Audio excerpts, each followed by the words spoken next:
Convido os irmãos a abrir a palavra de Deus no livro de Mateus, o livro do Mateus, capítulo 1.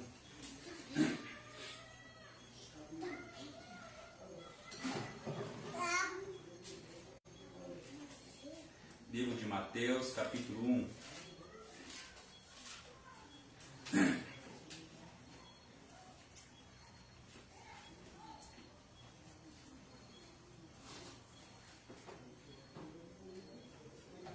Versículo 1 até o 17. Estamos falando quando nós somos beneficiados pelo estudo da palavra de Deus e as Escrituras de Cristo.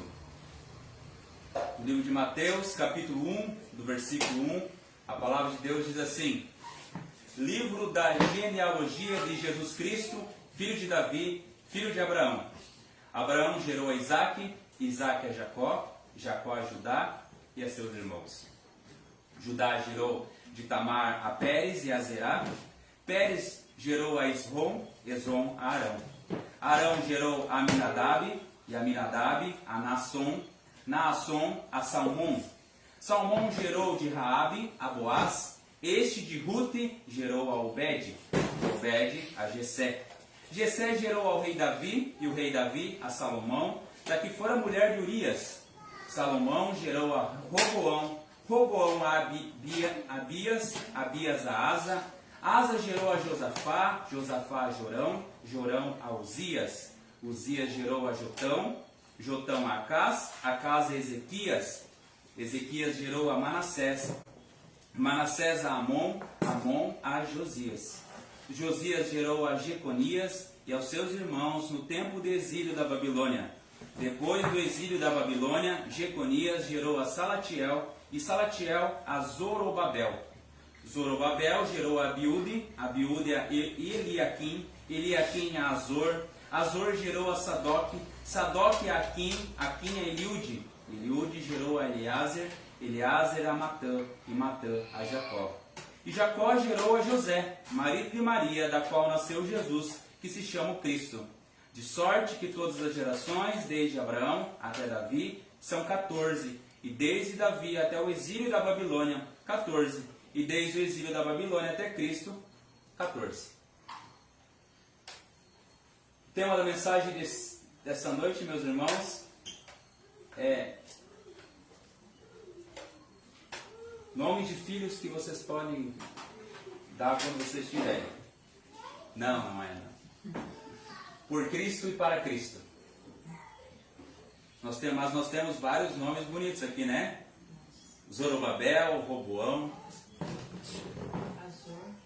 Irmãos, examinai as Escrituras, declarou Jesus, e são elas que testificam de mim. João 5,39. 2 Pedro 3,18. Antes crescei na graça e no conhecimento de nosso Senhor e Salvador Jesus Cristo, a quem lhe seja dada glória, assim agora como no dia da eternidade. E a vida eterna é essa, que te conheçam a ti, só por único Deus verdadeiro, e a Jesus Cristo, a quem enviaste. João 17:3.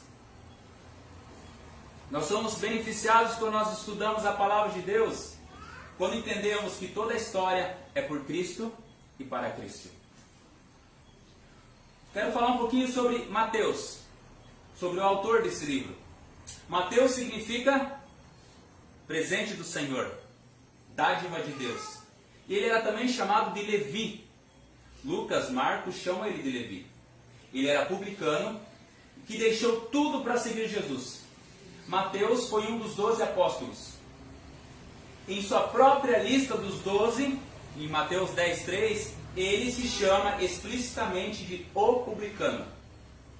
Em nenhum outro lugar da Escritura o nome de Mateus está associado ao termo publicano. Outros evangelistas, como eu falei, empregam o antigo nome dele, que era Levi, quando se referem ao passado pecaminoso dele. Isso é a prova da humildade da parte de Mateus. Mateus conservou este título como evidência de que Jesus veio chamar pecadores. especialmente os que eram mais pecadores do que aqueles que eram comuns. Como acontece com os 3 evangelhos, esse livro traz o nome do seu autor. Como é que é o nome do livro? Mateus. Qual que é o pano de fundo aqui? O pano de fundo é o tom judaico do Evangelho de Mateus, que é notável, não é? Isso já fica evidente logo na genealogia de abertura, porque Mateus começa com Abraão. Em contraste, objetivando mostrar Cristo como o Redentor da humanidade, Lucas ele começa de Adão. Ele vai até Adão. E Mateus, como nós vemos, começa de Abraão. O propósito de Mateus é mais estreito. Ele quer demonstrar que Cristo é o Rei, que Ele é o Messias de Israel, que Ele é o Rei dos judeus. Esse Evangelho ele faz mais de 60 citações de passagens proféticas do Antigo Testamento, enfatizando como Cristo é um cumprimento de todas elas. A probabilidade de que o público de Mateus fosse predominantemente judaico fica ainda mais evidente a partir de diversos fatos. Por exemplo, Mateus normalmente ele cita costumes judaicos sem explicar esses costumes. É como se nós falássemos com brasileiros, por exemplo, a gente fala no Rio Grande do Sul, por exemplo, o costume de tomar chimarrão. Precisa explicar para o gaúcho o que é tomar chimarrão? Mas em determinadas regiões do nosso país ou outros povos você tem que explicar o que seria chimarrão. Ele se refere constantemente a Cristo como filho de Davi. E em contraste ao termo judaico explicar, os outros evangelhos, eles explicam determinadas coisas que são faladas. Porque não foi escrito para o judeu. Foi escrito para os demais também. Mateus, inclusive, respeita a sensibilidade judaica, por exemplo, de não ficar falando o nome de Deus. Lembra que o judeu ele não fala por qualquer coisa o nome de Deus. Mateus usa a expressão o reino dos céus ao invés do reino de Deus. Todos os principais temas do livro estão baseados no Antigo Testamento e são abordados à luz das expectativas do Messias que iria vir. Qual que é o propósito? Seu propósito é demonstrar que Jesus é tão esperado Messias da nação judaica. Abundantes citações do Antigo Testamento é especialmente planejada para demonstrar o elo entre o Messias da promessa e o Cristo da história. Esse propósito nunca sai do foco de Mateus. E ele até mesmo acrescenta vários detalhes incidentais das profecias do Antigo Testamento, como prova das declarações messiânicas de Jesus. Uma vez que Mateus está preocupado em proclamar a Jesus como Messias, o Rei dos judeus, o interesse pelas promessas do reino constante do Antigo Testamento transparece ao longo desse Evangelho. É interessante, meus irmãos, que o reino dos céus, por Mateus, é falado 32 vezes nesse livro. E em nenhum outro lugar da Escritura.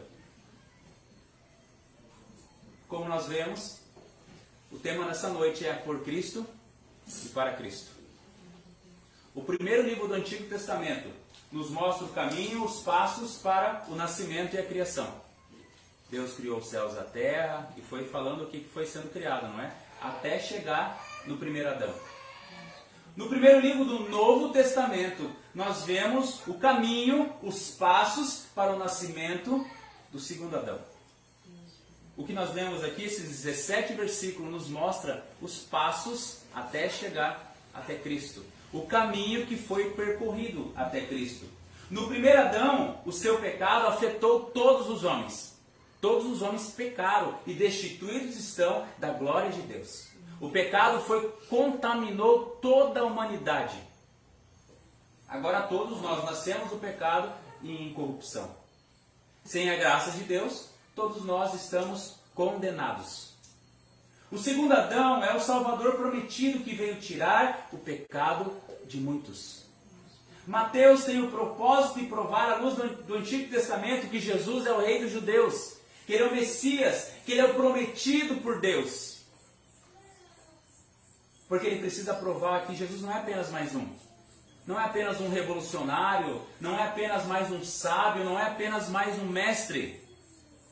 Os judeus levavam muito a sério a pureza da descendência de um povo, eles levavam muito a sério a geração, eles levavam muito a sério a família.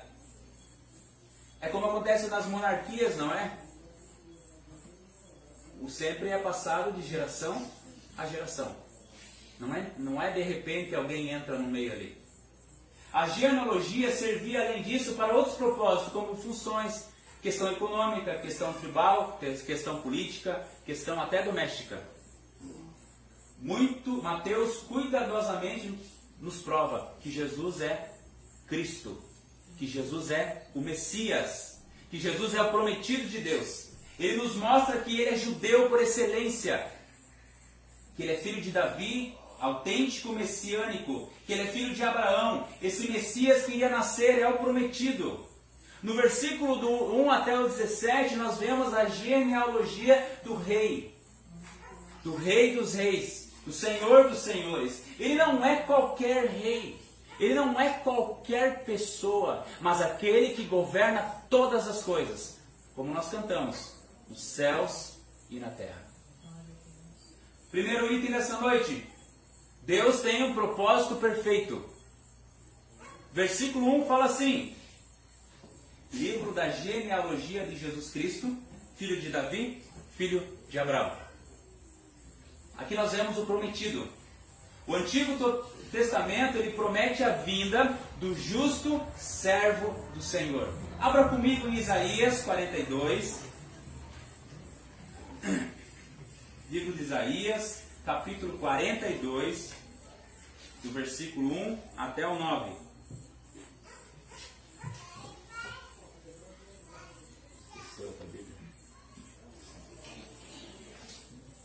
Isaías 42, do 1 até o 9. Amém? A palavra de Deus diz assim: eis aqui o meu servo, a quem sustenho, o meu escolhido, em quem a minha alma se compraz.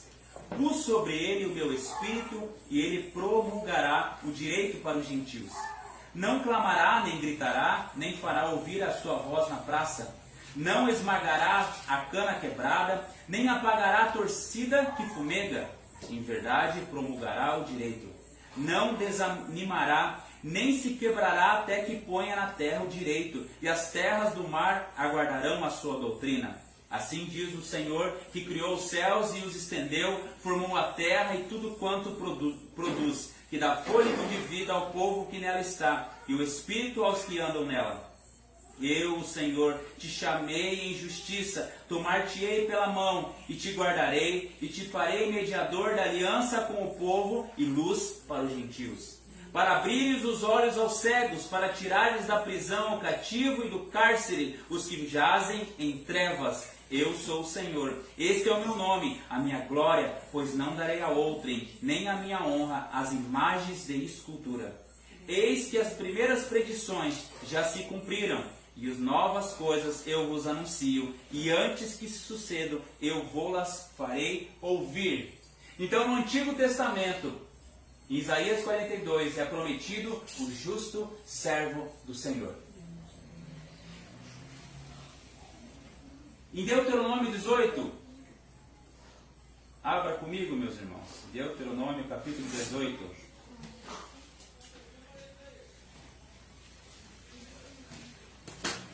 Versículo 18, fala sobre aquele que será profeta como Moisés. Deuteronômio, capítulo 18, versículo 18. Amém? Suscitar-lhe-ei um profeta do meio dos seus irmãos, semelhante a ti, em cuja boca porei as minhas palavras, e ele lhes falará tudo o que eu lhes ordenar. De todo aquele que não ouvir as minhas palavras, que eu te falei em meu nome, disso lhe pedirei contas. Ele será profeta como Moisés. Abra sua Bíblia em Salmos, capítulo 110, versículo 4. Até o final desse culto nós vamos ficar rápido na Bíblia. 110, versículo 4. que fala sobre um sacerdote como Melquisedeque. A palavra diz assim: o Senhor jurou e não se arrependerá. Tu és o sacerdote para sempre, segundo a ordem de Melquisedeque. No livro de Isaías, capítulo 55, que nós lemos, fala sobre um rei como Davi, um ungido do Senhor. E Mateus revela que Jesus é esse rei, que Jesus é esse Cristo, ele é o rei libertador. Veja no versículo 1 de Mateus, vou voltar lá para Mateus, capítulo 1.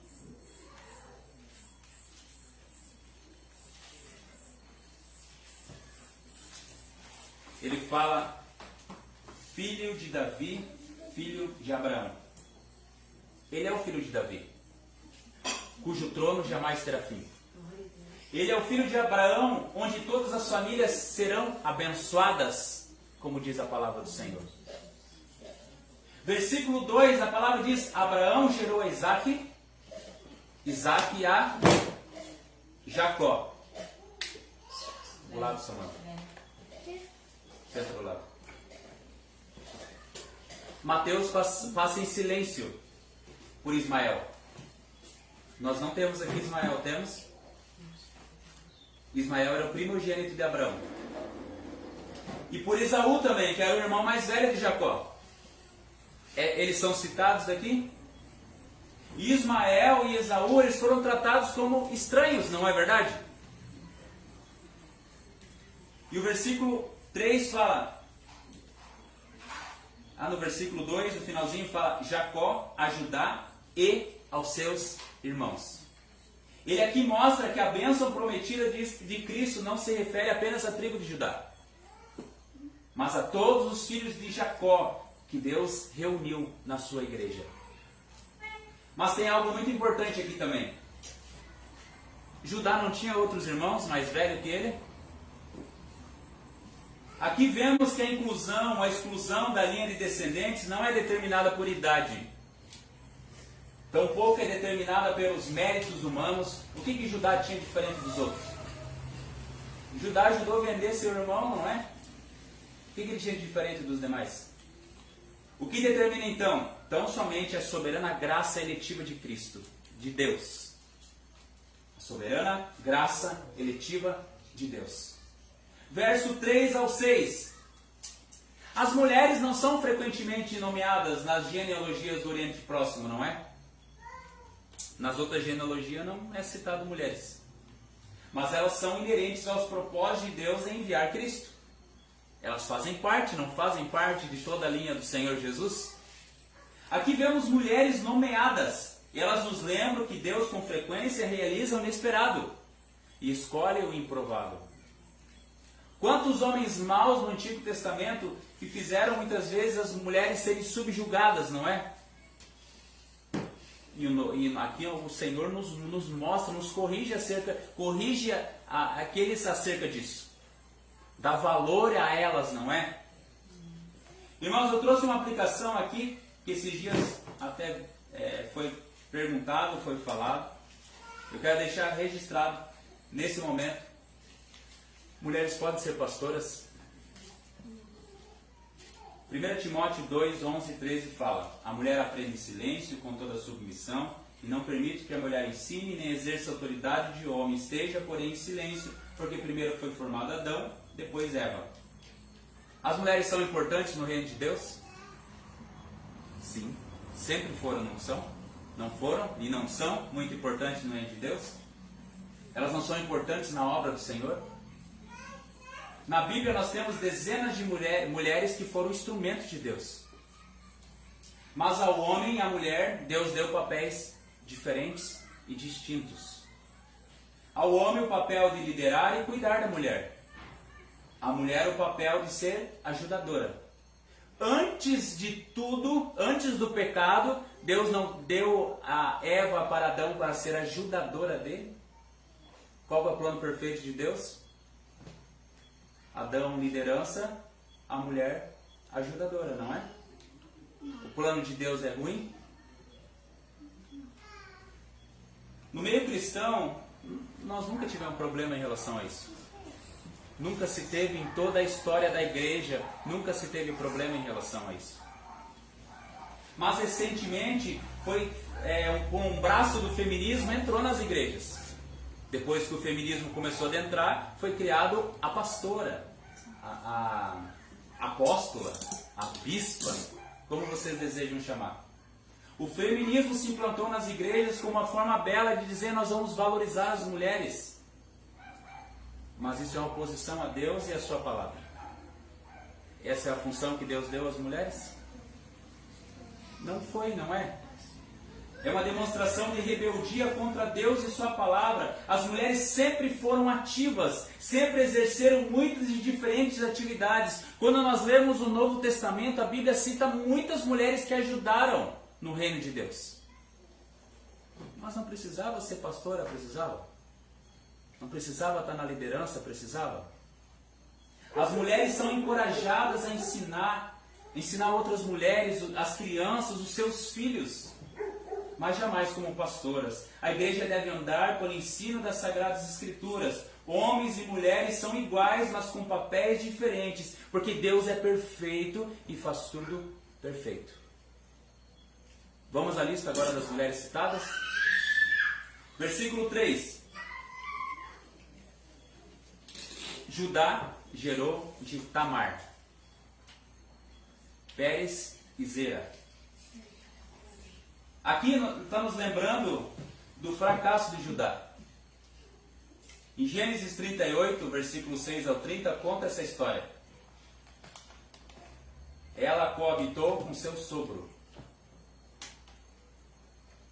Esse foi um prelúdio para o esvaziamento de si mesmo, quando o apóstolo Paulo fala, Filipenses 2,7, ele esvaziar-se e assumir a forma de servo. Tu acha que é legal colocar essa história aqui? Você colocaria na história da sua família isso?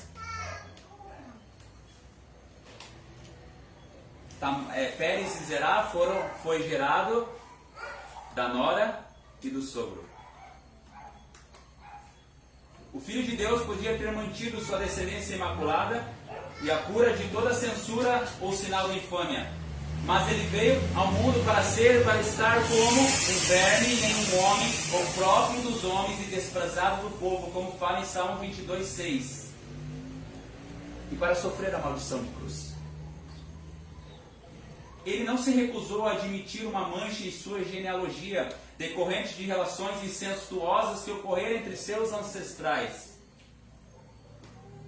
Mas a bondade surpreendente de Deus lutou com o pecado de ambos, de modo, no entanto, que essa adúltera passou a possuir o cetro.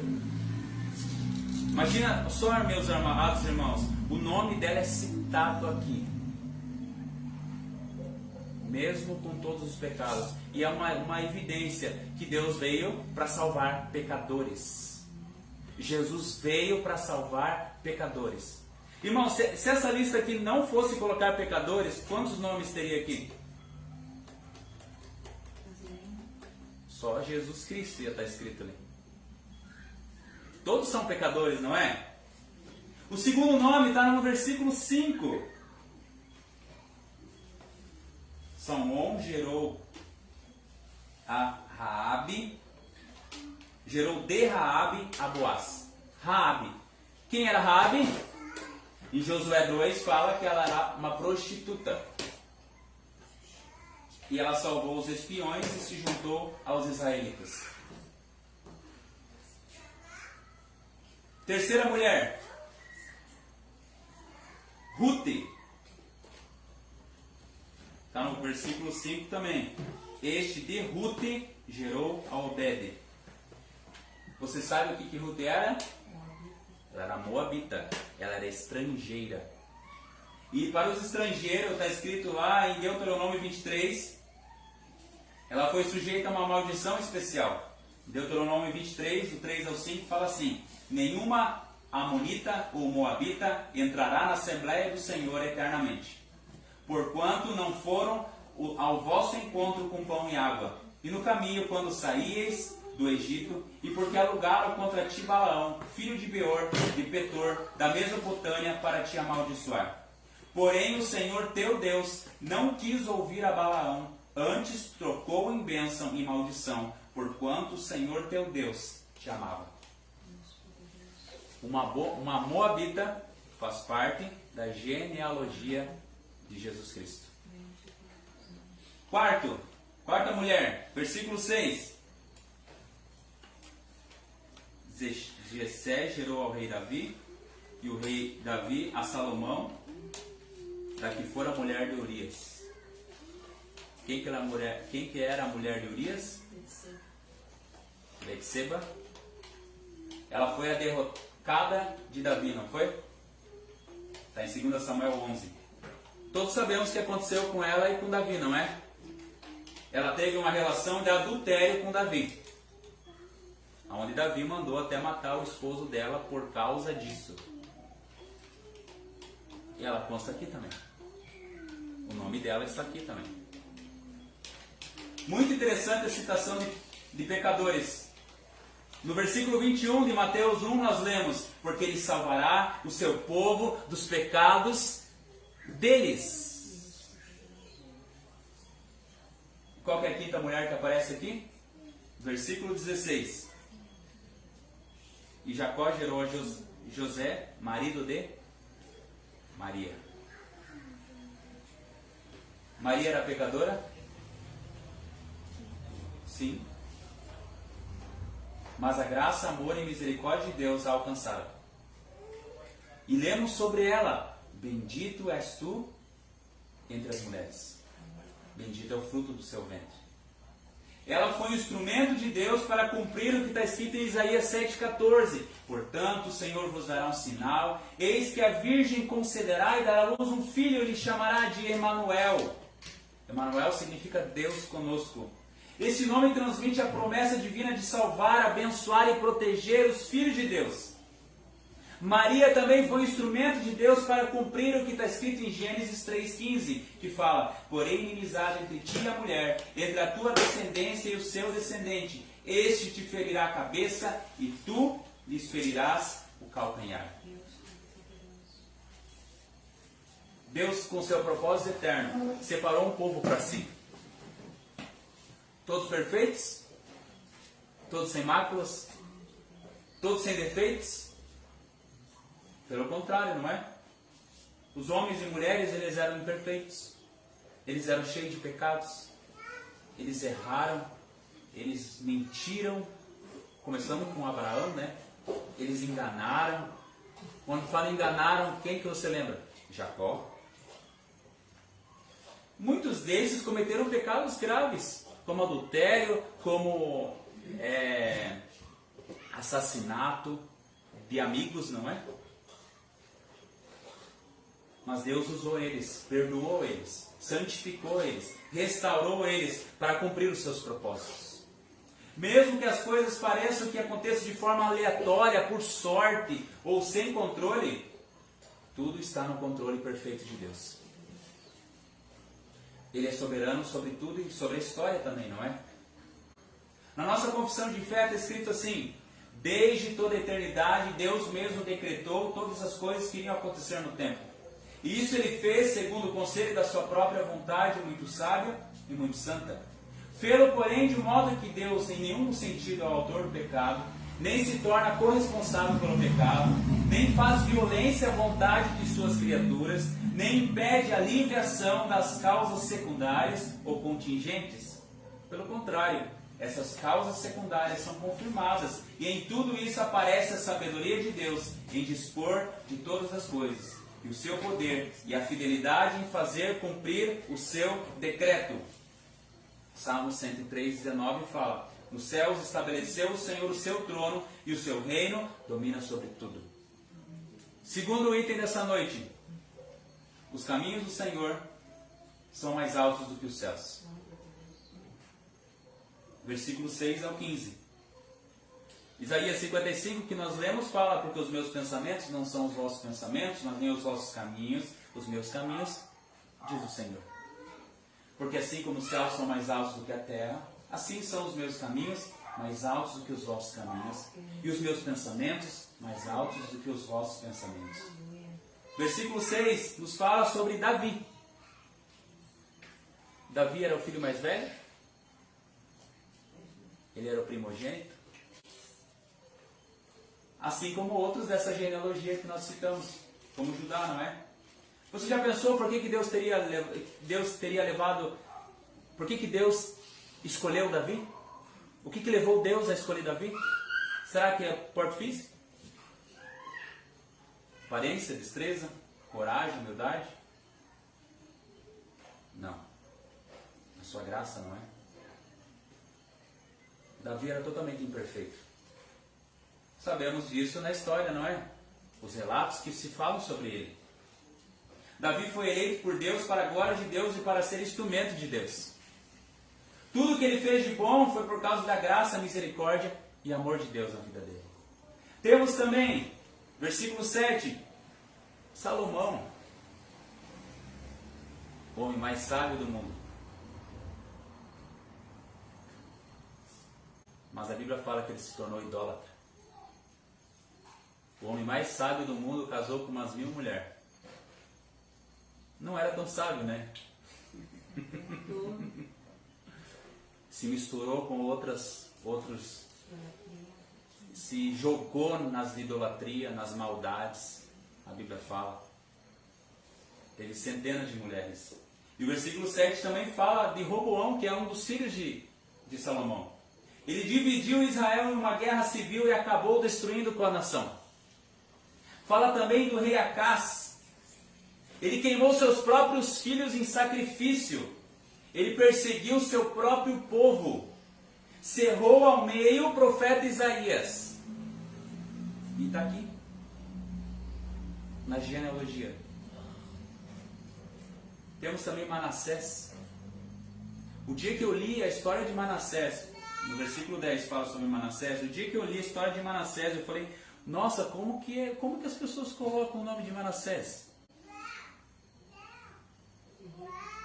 Foi um rei maldoso de Israel, extremamente mau, extremamente sanguinário. As escrituras dizem dele em 2 Reis 21:11, cometeu abominações, fazendo pior que tudo que fizeram os amorreus antes dele, e também a Judá fez pecar com os ídolos deles. Ele está aqui na genealogia de Jesus. Nessa lista nós temos idólatras, violentos, maus, sanguinários, pessoas repulsivas, que cometeram os maiores pecados, não é? Somos diferentes deles?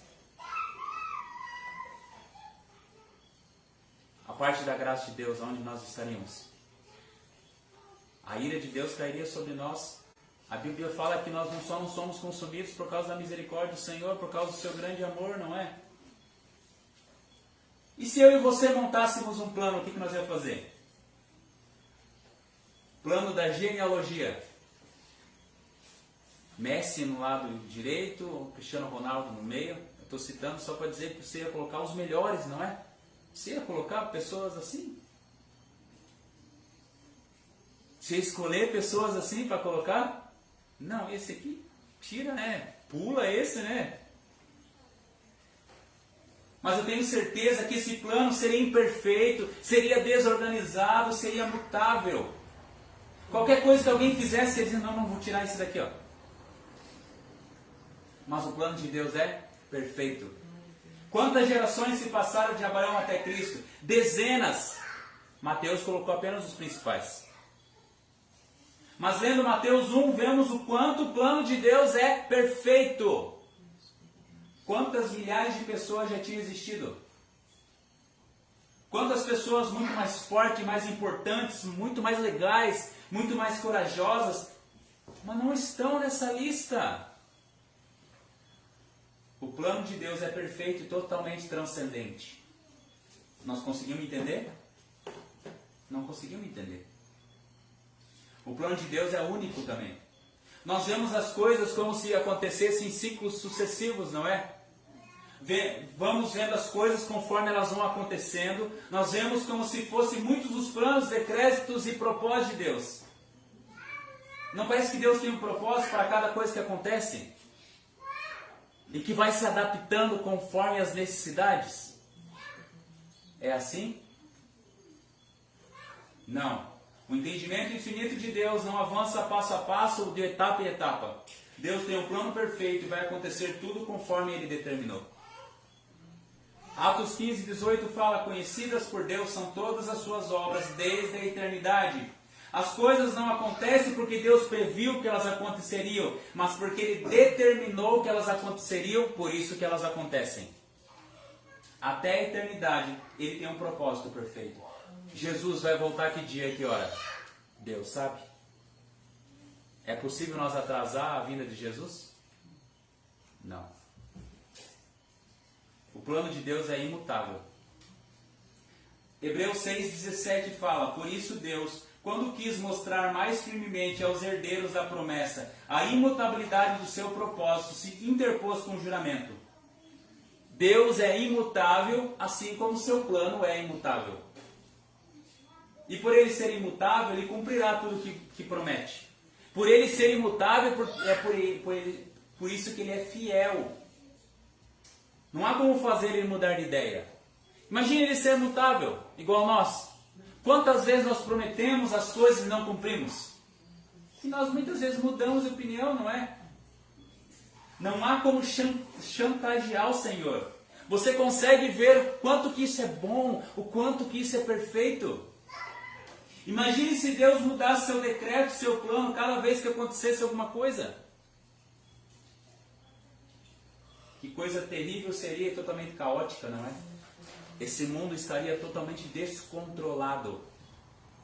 Imagine se as coisas dependessem daquilo que eu faço, aquilo que eu falo, aquilo que eu determino fazer. Seria um caos total, não é? Que nem tem uma linha que fala assim que se você chamar o seu filho com alguma palavra baixa, o teu filho vai ser aquilo. Imagine se o mundo fosse assim. Que terrível seria, não é? Que mal que seria. Isaías 55, versículo 10 e versículo 11. Vamos abrir? Nós já lemos anteriormente. Isaías 55, versículo 10 e versículo 11.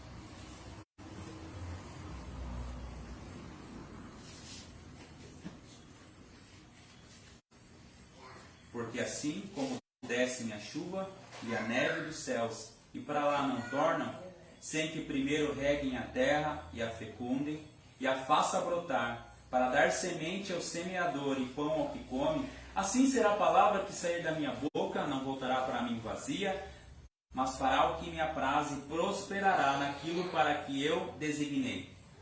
Hoje choveu, né, Mateus? Isso é um mistério para nós, não é? Como que acontece a chuva, não é? A chuva cai com abundância e de si mesma e de uma maneira bem conhecida, só que é bem misteriosa. A ciência ela tenta provar, mostrar como que acontece, mas mesmo assim é algo misterioso, não é? E através da chuva é produzido plantas e colheitas úteis. Evidentemente com o propósito de suprir as necessidades das pessoas, não é mesmo? O propósito divino quanto a isso é aplicado figuramente à palavra de Deus também, para distingui-la dos pensamentos e planos humanos falíveis. Como Isaías 55:8 fala, porque os meus pensamentos não são os vossos pensamentos, nem os vossos caminhos, os meus caminhos, diz o Senhor. Terceiro, para Ele são todas as coisas. Versículo 16 e 17 de Mateus. Mateus 1.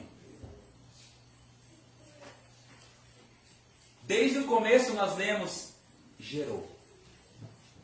Mas aqui no versículo 16 nós lemos: e Jacó gerou a José, marido de Maria, da qual nasceu Jesus, que se chama o Cristo.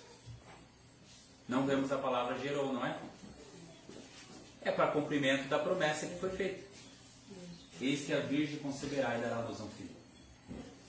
Jesus foi gerado pelo Espírito Santo de Deus. Versículo 17 fala as gerações 14 De sorte que todas as gerações, desde Abraão até Davi, são 14, desde Davi até o exílio da Babilônia, 14, e desde o exílio da Babilônia até Cristo, 14. Mateus organizou a genealogia em 3 grupos de 14. Ele está mostrando que Deus tem um propósito na história, como nós vimos anteriormente, não é? A história primitiva, de Abraão a Davi, versículo 2 ao versículo 6. A monarquia conduzindo ao exílio, de Davi até o cativeiro da Babilônia, do versículo 6 ao versículo 11.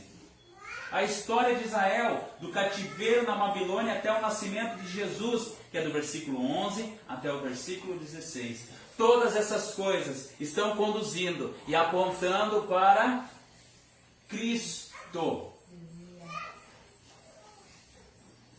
Abra comigo Romanos capítulo 11.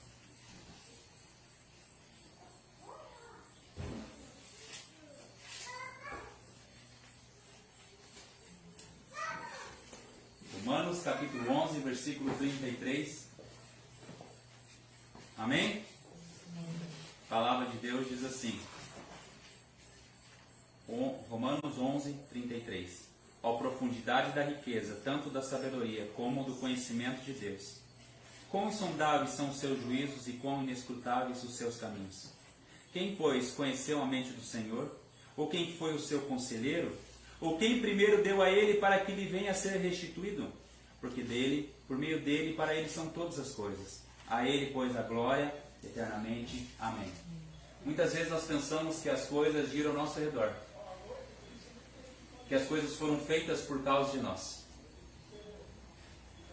Quando nós começarmos a pensar isso, olhe uma foto do satélite. E veja quem que você vê. Você não vai encontrar. Se você ainda pensa assim, eu desejo que nessa noite a palavra de Deus toque o seu coração. O plano sobre todas as coisas, sobre a história humana, sobre a terra, sobre os céus, é impossível, compreensíveis, indecifráveis. O versículo continua: quem, pois, conheceu a mente do Senhor? Quem foi o seu conselheiro? Deus é totalmente transcendente sobre a criação. Jamais a mente humana conseguirá entendê-lo. Porque tudo foi criado, porque fomos criados, porque as coisas acontecem. E a resposta está no versículo seguinte, o versículo 36. Porque dele, por meio dele, para ele são todas as coisas. A ele, pois, a glória eternamente. Toda a história do Antigo Testamento nos leva à primeira vinda de Cristo. Toda a história do Novo Testamento até o fim dos tempos nos leva à segunda vinda de Cristo. É tudo sobre Cristo. Não é nada sobre nós. Tudo é por Cristo e para Cristo. Cada detalhe do universo é soberanamente controlado por um Deus eterno e perfeito que faz todas as coisas para a sua glória. Por Cristo e para Cristo são todas as coisas, como nós vemos na palavra de Deus. Ou seremos salvos por Ele, ou seremos condenados por Ele. Ele é o único mediador entre os homens e Deus. Não há como nós vimos a Deus sem Ele. Não há condenação para aqueles que estão em Cristo. A parte de Cristo estão todos. Quem está? Todos estão condenados à parte do Senhor Jesus. Colossenses capítulo 1.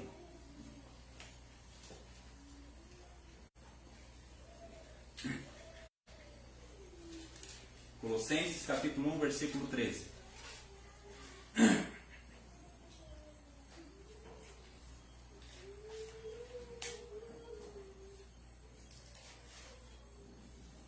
Colossenses, capítulo 1, versículo 13.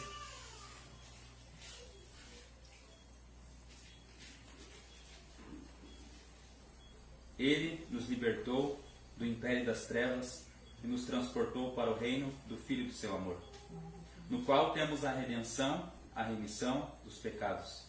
Este é a imagem do Deus invisível, o primogênito de toda a criação, pois nele foram criadas todas as coisas, nos céus e sobre a terra, as visíveis e as invisíveis, sejam tronos, sejam soberanias, quer principados, quer potestades. Tudo foi criado por meio dele e para ele. Ele é antes de todas as coisas, nele tudo subsiste. Ele é o cabeça do corpo da igreja. Ele é o princípio, o primogênito de entre os mortos, para em todas as coisas ter a primazia. Porque aprove a Deus que nele residisse toda a plenitude. E que, havendo feito a paz pelo sangue da cruz, por meio dele, reconciliasse consigo mesmo todas as coisas, quer sobre a terra, quer nos céus. E a vós outros também, que outrora éreis estranhos, inimigos no entendimento pelas vossas obras malignas, agora, porém, vos reconciliou no corpo da sua carne, mediante a sua morte, para apresentar-vos perante ele santos, inculpáveis e irrepreensíveis, se é que permaneceis na fé, alicerçados e firmes, não vos deixando afastar da esperança do evangelho que ouvistes e que foi pregado a toda a criatura debaixo do céu, e do qual eu, Paulo, me tornei ministro. Para concluir, meus irmãos, essa genealogia estabelece a base histórica da nossa fé. Muitas pessoas acham chata a genealogia, não é? Eu digo para você que foi a primeira vez que eu trouxe uma mensagem sobre genealogia. Muitos se perguntam, por que colocar genealogia na Bíblia? Não é? Um monte de nomes, muitas vezes nós nem sabemos quem são aqueles ali, não é? Mas não é bem assim, não é? A genealogia bíblica, elas foram registradas porque tem um propósito. Elas foram registradas com o propósito de estabelecer registros históricos e mostrar que eram pessoas reais. Não era invenção, eram pessoas reais. Quantas pessoas bem instruídas que se acham sábias e afirmam que Jesus nunca existiu? Que os cristãos inventaram ele, que Cristo não passa de uma pessoa criada. Vemos professores de faculdades, pessoas letradas, que afirmam que ele era apenas um religioso fanático. E a maioria das pessoas afirma que Jesus foi um homem bom, que as pessoas devem seguir seus passos e sempre dizer o que Jesus faria no meu lugar. O que eu faria no lugar de Jesus? Mas a genealogia dá base histórica à nossa fé. Jesus é o Filho de Deus, é o Messias, é o Salvador do mundo. Esse é o objetivo de Mateus. Nos mostrar que ele é o Filho de Deus, o Rei dos Judeus, o Messias, o Salvador no mundo. Ele é o caminho, a verdade e a vida, a Bíblia fala. Jesus é o cumprimento de várias profecias a seu respeito. O Antigo Testamento é sobre ele. Como nós vimos, o Antigo Testamento leva à primeira vinda de Jesus. Os fatos e relatos nos levam a Cristo. Muitas coisas do que houve eram apenas sombras do que iria acontecer. Porque se fosse usar apenas... E além disso aprendemos que Deus usou e usa pessoas imperfeitas. Deus tem nos usado, não é? Nós somos perfeitos? Somos totalmente imperfeitos. Mas Deus usa da sua misericórdia com as nossas vidas também. A palavra de Deus nunca escondeu a imperfeição das pessoas, mas sempre demonstrou o tamanho da graça, do amor e da misericórdia do Senhor. Quando lemos o Antigo Testamento, vemos o quanto homens erraram, o quanto homens pecaram, e pela soberana graça de Deus constam nessa genealogia de Jesus. Inclusive Davi foi chamado o homem segundo o coração de Deus. Em resumo, meus amados irmãos, Mateus 1, do 1 ao 17, nos fala que Deus tem um propósito perfeito de todas as coisas. Que os caminhos do Senhor são mais altos do que os céus. Por Cristo e para Cristo são todas as coisas. Romanos 15, 4 fala: pois tudo quanto outrora foi escrito para o nosso ensino foi escrito, a fim de que, pela paciência e pela consolação das Escrituras, tenhamos esperança. Louvado seja o nome do Senhor Jesus.